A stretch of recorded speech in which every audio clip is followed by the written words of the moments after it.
Boa tarde, Sr. Doutor. Antes de mais, agradecemos o ter aceito o nosso convite. Gostaria, numa primeira fase, que se apresentasse, ou seja, fale-nos um bocadinho do seu percurso. Como é que surge a ideia de ser advogado? Onde é que vai frequentar a advocacia? Muito bem. Bom, eu iniciei o curso de Direito na Faculdade de Direito de Lisboa. Entretanto, estava na Força Aérea, onde, após a conclusão do curso, concorri para professor da Academia da Força Aérea, por concurso público, com provas públicas, e fui admitido como professor efetivo na Academia, responsável pela área das Ciências Jurídicas, onde fiquei 9 anos. Nesse período fui também convidado para o Instituto dos Altos Estudos da Força Aérea, como professor e professor convidado, e por isso a minha vida, no início da minha carreira, chamamos assim, foi essencialmente como professor e também na faculdade, enfim, na Escola de Direito da Universidade Lusófona, onde dei durante 3 anos também aulas, e depois foi nessa altura que comecei a dedicar-me mais à advocacia, inscrevi-me logo de início, até porque, enfim, na Força Aérea estava imposta a necessidade de inscrição na Ordem dos Advogados, dado que eu era jurista, enfim, advogado, e mais tarde, quando, enfim, me comecei a envolver mais na advocacia, saí da Força Aérea e por isso fiquei em exclusivo, onde estou já há quase 20 anos como advogado, em exclusividade.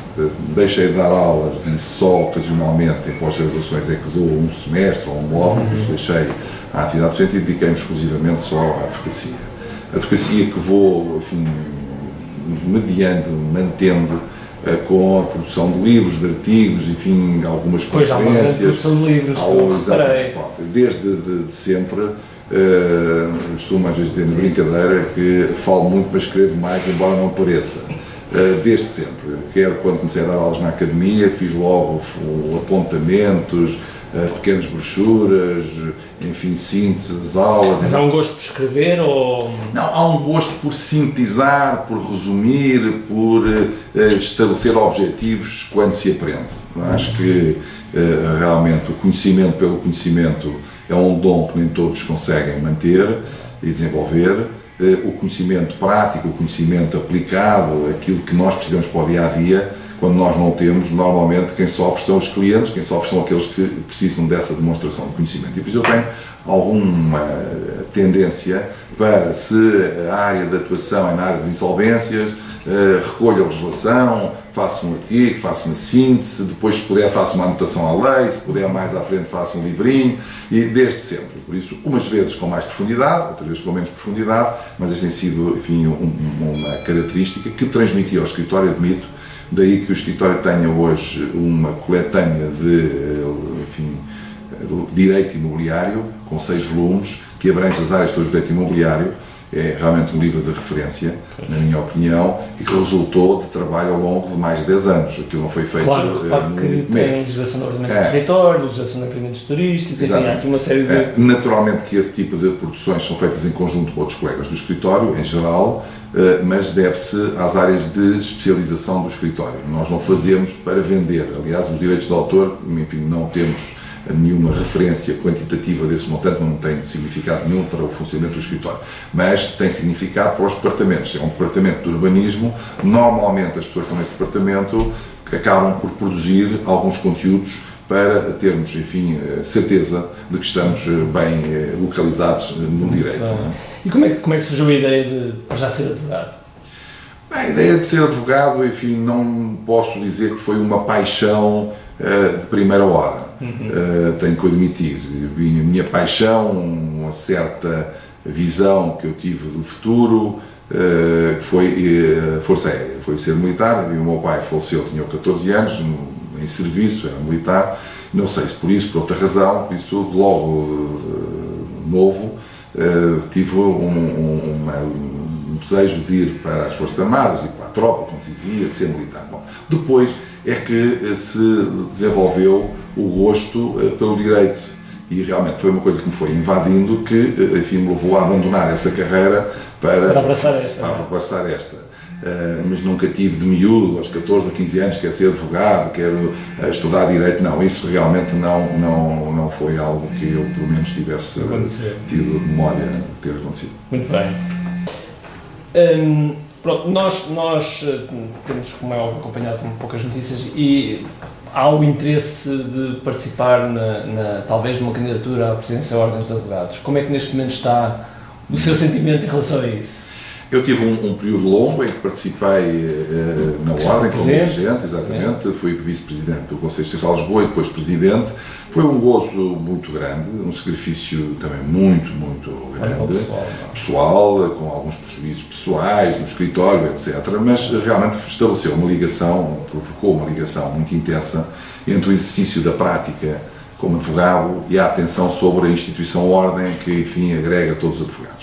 Nunca mais desliguei, tive há 6 anos que por isso não tenho nenhuma intervenção na Ordem e agora surgiu a oportunidade, o desafio de alguns colegas, muitos colegas, para que eu pudesse avançar agora para uma perspectiva mais nacional, para um órgão de direção nacional, porque estive antes só no Conselho Distrital de Lisboa. Pensei se haveria alguém com melhores condições, escutei um conjunto de colegas e, enfim, pelo menos na minha opinião e também na opinião das colegas com quem eu conversei, entenderam que eu tinha condições para desenvolver um pouco mais este projeto. Este projeto tem uma característica diferente, admito eu, de todos os projetos que estão hoje, enfim, a desenvolver-se e do passado também. É que eu entendo que a Ordem, sendo protagonizada a sua gestão por uma única pessoa, que por acaso é o bastonário, mas que absorve as competências de todos os outros órgãos, na medida em que eles não se tornam visíveis, nenhuma pessoa, nem nenhum órgão tem domínio sobre a condução da atividade da Ordem, enfim, dos resultados que essa Ordem própria produz, é negativo. É negativo porque nós ficamos dependentes só de uma pessoa, quer dizer, não há mecanismos de controlo, não há mecanismos de até substituição credível. Por se aparecer hoje alguém a substituir este bastonário, ninguém acredita que tem legitimidade, porque nunca apareceu antes, nem na televisão, nem em lado nenhum, a escrever um artigo, a assinar uma peça, um parecer, o que seja. E por isso eu acho que isso é errado. É uma instituição que tem 30 mil pessoas inscritas, que tem uma responsabilidade nacional muito grande na justiça, para os cidadãos, na defesa dos direitos dos cidadãos, do Estado de Direito, e por isso não pode estar dependente, enfim, dos estados da alma de uma pessoa.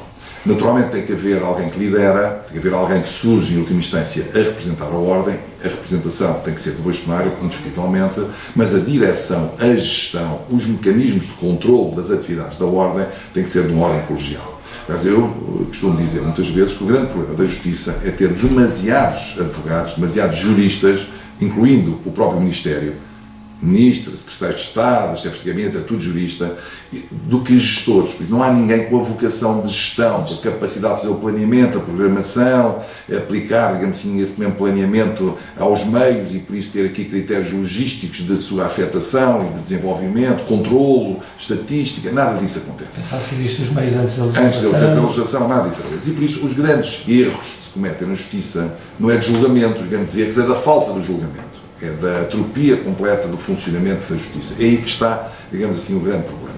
E eu não sou uma pessoa que conseguisse viver com este tipo de gestão. Então fiz um desafio à classe, mandando, enfim, um apelo, mandando um comunicado, dizendo que se concordassem, se eu tivesse adesão a um modelo de gestão colegial, de direção para a Ordem dos Advogados, que eu lideraria, eu entendo que há condições, estabelecendo pelouros, encontrando uma equipa de pessoas responsáveis, que trabalhem efetivamente para a Ordem, que tinha condições de desenvolver um projeto de candidatura. É isso que estou a aprofundar. Não vou ser funcionário da Ordem, não vou ganhar nada, não é por não ser rico, mas é porque eu entendo que um bastonário deve continuar a ser advogado e por isso eu não vou ser funcionário, não vou ter remuneração. Não tenho nada contra a solução de ser funcionário, não é isso. Mas é um outro paradigma, outra forma de identificar o que a Ordem precisa e, por outro lado, vou ligar-me a um conjunto de colegas que vão assumir a responsabilidade de pelouros efetivos. Eu terei a responsabilidade máxima, eles terão a responsabilidade sectorial de determinados pelouros. Vão ser conhecidos, vão falar, vão atuar em nome da Ordem, vamos ter capacidade técnica de intervenção ao nível dos pareceres sobre reformas legislativas, ao nível de comunicados em situações relevantes para a Justiça, ao nível da representação da própria Ordem em conjunto com as outras instituições que hoje têm peso no funcionamento do sistema judiciário e por isso eu vou defender isso e vou fazer isso. E foi isso que me, enfim, estimulou.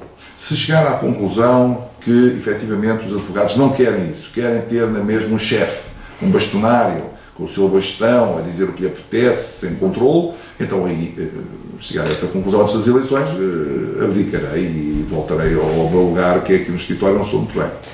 Mas que já ficou aí algumas diferenças do que gostaria de implementar. Que mais aspectos práticos, falando do ponto de vista prático, gostaria de ver mudados ou acrescentados? Nós temos um problema, os juristas têm um problema, que é o jurista, por natureza, não tem um itinerário lógico, cognitivo, que é planeia, programa, executa, controla, verifica. Não tem. Bom, não tem.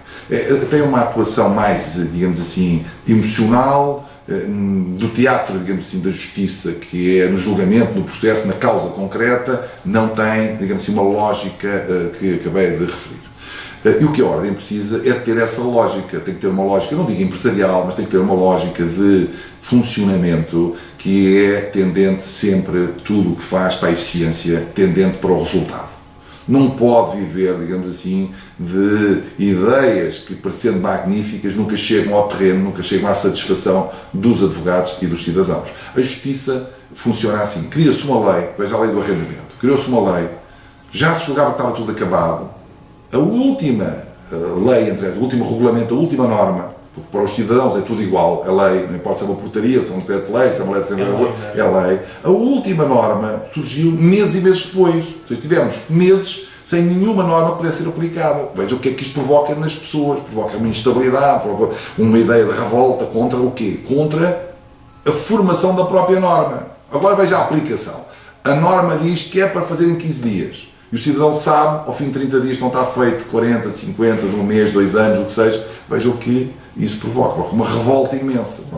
Quando se pergunta a razão, e se lhe diz a razão ao cidadão, ele diz, mas porquê é que então não criaram as condições para que isso fosse feito dessa maneira? O cidadão não percebe. Nós não estamos a impor ao Estado que gaste milhões. Estamos às vezes a impor ao Estado que tenha um critério de gestão mínimo. De eficácia. De eficácia. Não é preciso mais meios, é preciso só a eficácia, que é entre o fim e o resultado obter-se, digamos assim, com um tempo médio, obter-se, digamos, satisfação. Não é isso que se consegue na Justiça. Porquê é que não se consegue na Justiça? Porque realmente há aqui uma ideia de pensamento sem pragmatismo, sem aplicação. A Justiça tem que ter um tempo, sob pena de ser uma injustiça, e a justiça é a aplicação da lei, é o caso concreto, a satisfação de interesses próprios, tutelados pelo direito, tem que ser aplicada, não sob pena de, mais tarde, ser, enfim, injustiça, não é? Ainda que a decisão tenha ocorrido e que seja a melhor decisão, que está fora do tempo que as pessoas achavam como razoável para o efeito. Por isso, eu pretendo introduzir na Ordem uma estrutura que responda às solicitações quando, digamos assim, elas são feitas. Uma reforma legislativa que é submetida à apreciação da Ordem tem que ter um parecer claro, um parecer fundamentado, um parecer exaustivo, que dê à Ordem um protagonismo ao nível dos elementos que a integram, são 30 mil advogados. Quer dizer, a Ordem não pode fazer um parecer como se fosse assinado, e assinado pelo bastonário, mas como se fosse feito por um estagiário. Quer dizer, nós não estamos, digamos assim, a responder em causa própria, no sentido da pessoa que assina. O bastonário até pode entender que aquela resposta serve, mas o bastonário tem que se colocar na posição se essa resposta serve a quem a solicita, ao Ministério. Porque se o Ministério tiver lá um adjunto, pago, ao mês, e fizer um parecer melhor que o da Ordem, mais fundamentado, mais exaustivo, mais completo, a Ordem perderá toda a sua credibilidade. Por isso, a Ordem tem que fazer do melhor que há, tem que fazer num sentido de satisfação dos interesses dos cidadãos e dos advogados e do Estado, mas tem que o fazer da melhor forma, tem que ser a mais apta a fazer aquele tipo de intervenção. Não pode estar menorizada. Mais interventiva no aspecto legislativo também. Mais interventiva e mais, digamos assim, com mais autoridade, no sentido da autoridade do resultado. Ela fez um parecer que as pessoas, efetivamente a Ordem teve um contributo notável para esta reforma do processo civil, do processo penal, o que seja. Isto é a primeira coisa. É que ainda agora, na entrada das novas regras de faturação, foi uma confusão total, aliás, está ainda a ser uma confusão total de legislação, e mesmo a própria Ordem esteve a tentar, e nós observámos uma formação do Conselho Distrital de Advogados de Coimbra, com o Dr. Mário Diogo, que realmente também a sincronização entre a Ordem e o Ministério das Finanças e o Ministério da Justiça não funciona por isso não mesmo, funciona. Porque a Ordem não tem uma estrutura técnica capaz de acompanhar as iniciativas legislativas. Porque a Ordem tem muitas pessoas a pensar, pessoas a falar, mas tem poucas pessoas a trabalhar. Porquê? Porque a executar, porque o quadro de pessoal não é alocado a este tipo de funcionamento, de atividade, de apoio às formas legislativas, e os membros, enfim, dos órgãos da Ordem, normalmente não têm disponibilidade, ou não são chamados, ou não assumem a responsabilidade de dar um contributo em nome da Ordem, não é? Em nome do seu nome, ou em nome dos seus clientes, em nome da Ordem. Gastar tempo para que aquilo que eles fazem possa ser, enfim, apresentado em nome da instituição que eles, no caso, estão a servir, que é a Ordem dos Advogados. Depois, em termos internos, tem que haver capacidade de tornar a Ordem coesa. Não podemos distinguir entre advogados, sociedades de advogados, advogados em prática individual, advogados a trabalhar em escritórios com repartição de despesas, em advogados de sociedades comerciais, onde são colaboradores, etc. Não, tem que haver aqui a capacidade da Ordem fundir, agregar, uniformizar práticas, ligar as pessoas, enfim, as suas práticas, de modo a que não haja cisão dentro da Ordem. Porque quando nós encontramos na Ordem vários segmentos, os advogados em prática individual, os sócios da sociedade, os colaboradores das empresas, isto e aquilo e aquilo outro, nós realmente perdemos, tudo partido, perdemos mais força. Depois, ao nível dos serviços, daquilo que se pode, que a Ordem pode, por contrapartida da cota que é paga, que a Ordem pode dar, não pode prometer sem dar, mas pode comprometer-se a dar na medida daquilo que está disponível. E há coisas que estão disponíveis para dar. A formação aos jovens advogados é possível ser dada gratuitamente. Eu, enquanto Presidente do Conselho Distrital, enfim, com algum risco na altura, e isso foi avaliado, mas assumimos o risco todos, e eu em particular como Presidente, de estabelecer, enfim, por deliberação, um valor de 100 euros por ano, digamos assim, de crédito em dinheiro para a formação gratuita. Ou seja, todos os advogados do Conselho Distrital de Lisboa passavam a poder dispor de 100 euros para gastar em formação. Imagino que todos os advogados tinham beneficiado. Nós tínhamos uma avaliação e partimos do princípio que nem todos. Na altura, se tivessem todos utilizado 100 euros, tinha sido realmente num orçamento um problema que nós poderíamos ter corrigido no ano a seguir, mas arriscámos. E o que aconteceu foi que muitos milhares de advogados utilizaram os 100 euros para a formação, e o nível da formação do Conselho Distrital subiu, como hoje está aprovado estatisticamente, em que nós, em 3 anos, fizemos mais formação do que em toda a vida da Ordem dos Advogados, em todos os Conselhos Distrital. Porquê? Porque incentivámos a procura da formação através, digamos, de uma comparticipação da própria formação dos advogados. Agora, tem limites, obviamente, se calhar hoje não podem ser 100, serão 50, mas é possível, para a jovem advocacia, para além da formação gratuita, também dar um cheque de formação de que possa ser gasto em formação até fora da Ordem, nas universidades, para que, protocolos, para que as pessoas possam valorizar a sua formação, com isso satisfazer melhor o cidadão e com isso prestigiar mais a profissão. Quer dizer, há aqui algumas condições de, enfim, realização de um serviço para os advogados. Ao nível da função disciplinar, que está hoje muito separada da função de direção, da função de gestão, enfim, geral, digamos assim, da Ordem, porque essa gestão disciplinar também é um segmento importante no funcionamento da Ordem, mas está separada, tem que ser, não digo unificada, mas tem que ser interligada, ou seja, os órgãos de ontologia que aplicam as sanções disciplinares, processos, sanção, havia um percurso normal, demoroso e dispendioso, tem que ter condições, porque esses advogados que estão nesses órgãos são pessoas que merecem um louvor permanente, porque não é qualquer advogado que quer julgar o seu par, mas é fundamental. E esses titulares, para mim, são, talvez, de todos os órgãos, aqueles que mais aplauso e que mais reconhecimento deviam merecer, maior reconhecimento, aliás, deviam merecer da classe. Porquê? Porque eles já estão a fazer aquilo que custa a qualquer advogado que é julgar o seu par, mas é fundamental. Para isso precisam de meios, precisam de ter condições para isso. Precisam ter assessores, precisam ter instrutores, precisam de ter condições para que os processos sejam concluídos no tempo. E nem sempre são. Porquê? Porque o dinheiro é gasto noutras coisas, noutro tipo de atividades, e falha verba, orçamento para esses órgãos de ontologia, e depois os processos estão atrasados, há prescrição, e acabamos por dar uma má imagem daquilo que é a nossa competência autorreguladora e, no caso, também sancionatória na vertente disciplinar. Por isso, também isso se poderia ultrapassar com facilidade. A última questão tem a ver com a Previdência, com os mecanismos de Previdência, que sendo, enfim, uma instituição à parte da Ordem, a Caixa de Previdência dos Advogados é uma instituição à parte não se integra como órgão da ordem, contrariamente àquilo que muitas pessoas, não os advogados, mas os cidadãos em geral, pensam, mas deve ser feito o acompanhamento, a ordem, o bastonário e o Conselho Geral a fazer um acompanhamento do funcionamento da Caixa de Previdência, para impedir que a Caixa de Previdência e os mecanismos que hoje ela pode colocar ao dispor dos advogados, como as pensões de reforma, assistência médica, etc., não sejam retirados aos advogados,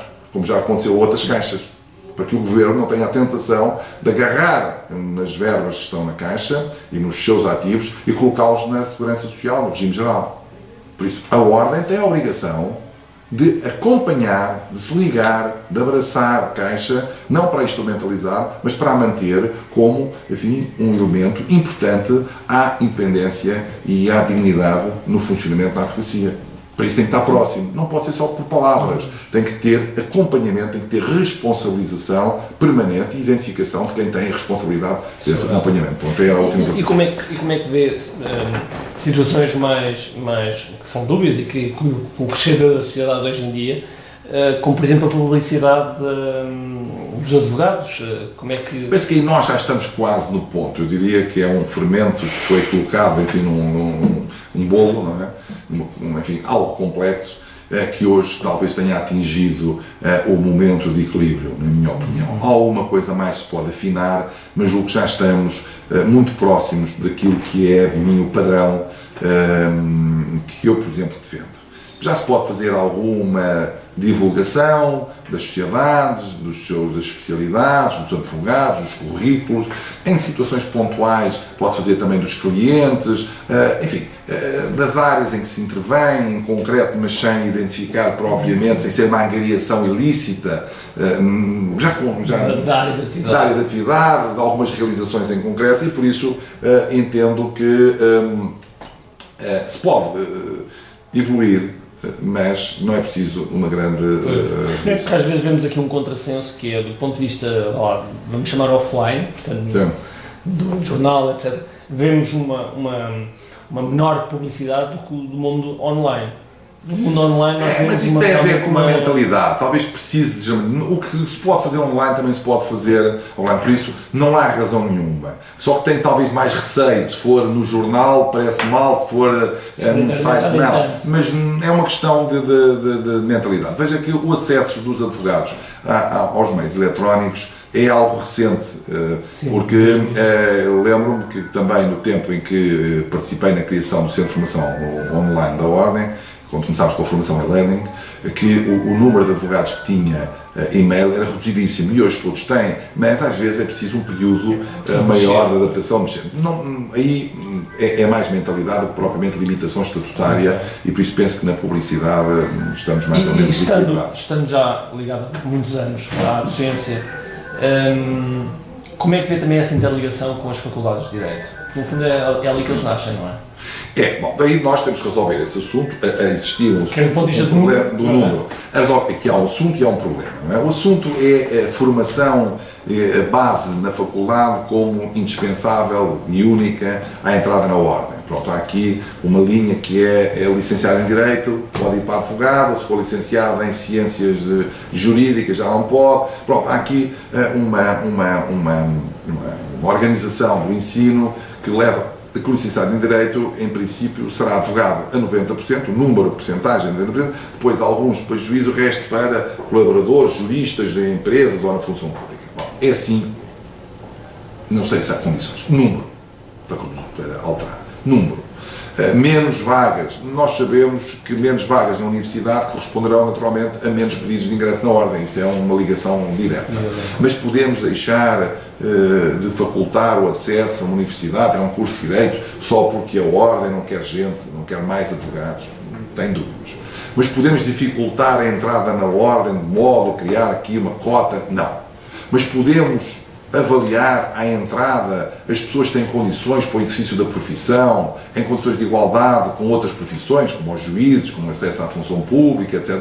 Sim. Ou seja, se para ser juiz é preciso ter um mestrado, é preciso ter uma formação complementar, é preciso ter um desempenho numa prova, então também é preciso que isso seja exigido para advogado. Não?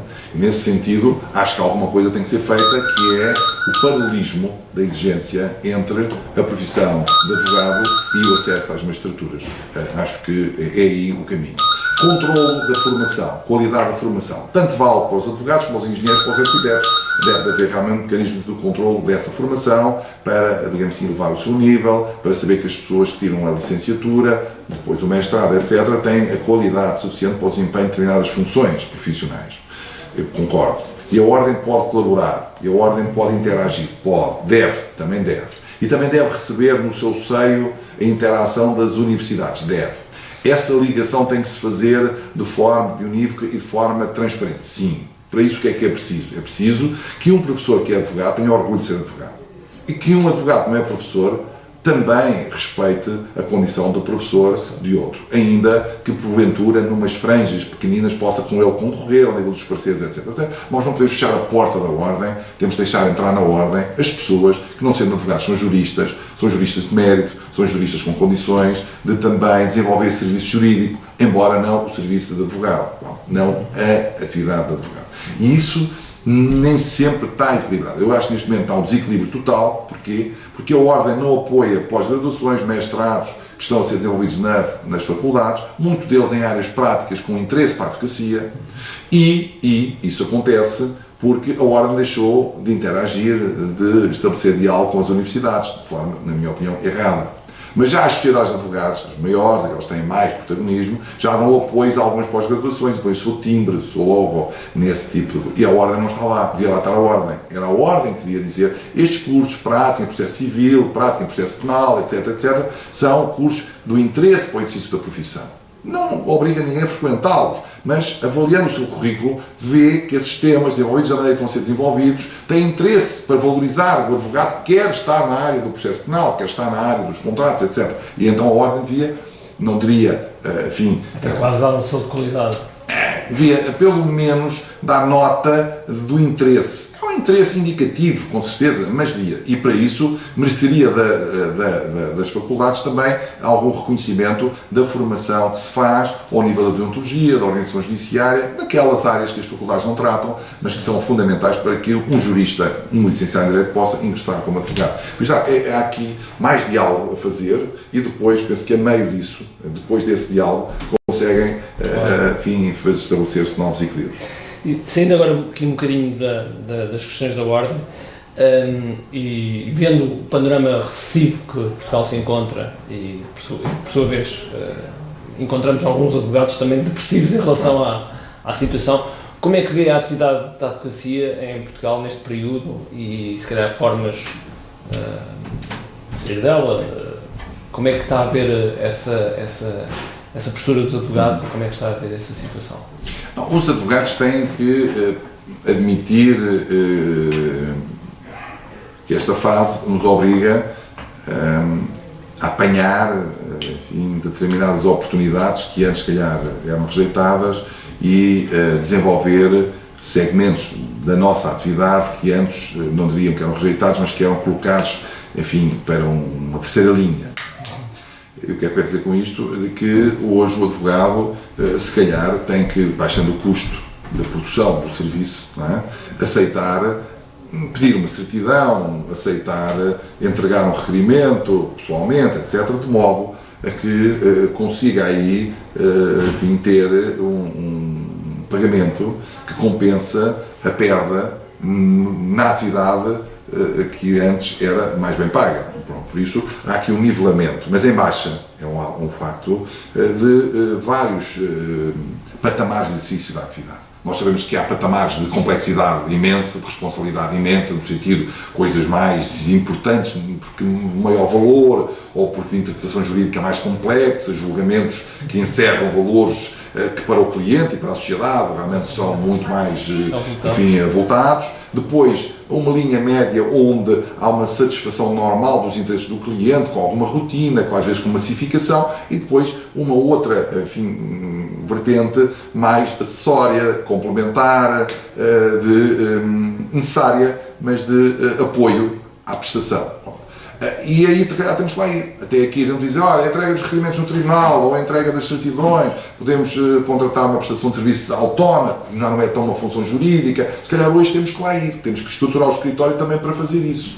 Não podemos soltar os pareceres, não podemos soltar os grandes julgamentos, temos que diversificar. Isso vai uniformizar, se calhar vai tirar algumas áreas de top de interesse, de complexidade muito grande, porque estamos num ambiente em que não há novos negócios, novos investimentos, a criação de novas empresas, etc. Mas é um período transitório, daqui a 1 ou 2 anos, se quiser, tudo se resolverá, e aí então temos as estruturas preparadas para voltar a atingir aquele pico, não é?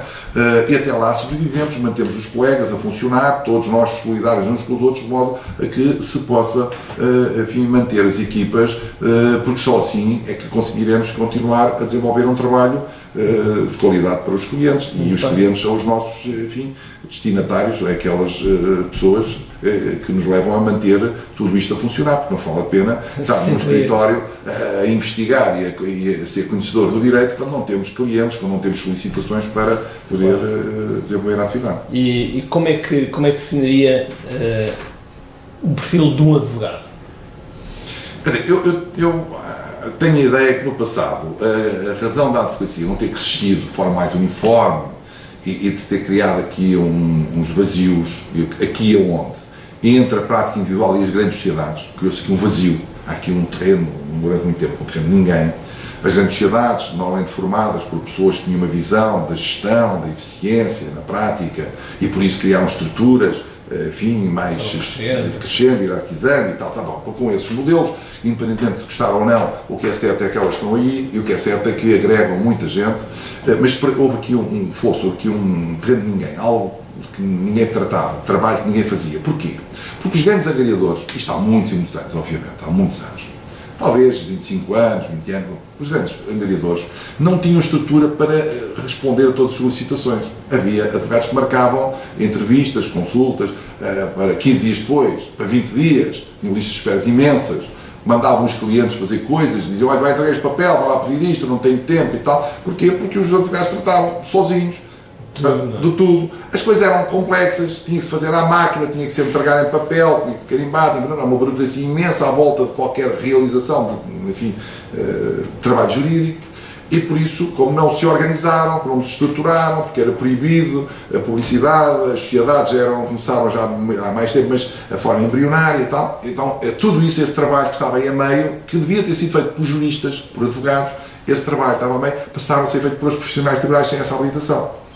E por isso ficaram com essas franjas, que hoje não são franjas, hoje são segmentos importantes. Por isso, o perfil hoje de um advogado é um advogado que pode trabalhar em processos, pode trabalhar em contratos, pode trabalhar em representação, em mandato, pode trabalhar em pareceres, pode trabalhar em fiscal, pode trabalhar em penal, pode trabalhar em uma série de coisas. Não há propriamente, digamos assim, um advogado generalista, pode haver, mas não é obrigatório que saiba tudo, é obrigatório que aquilo que lhe é solicitado ele faça bem, que ele resolva bem.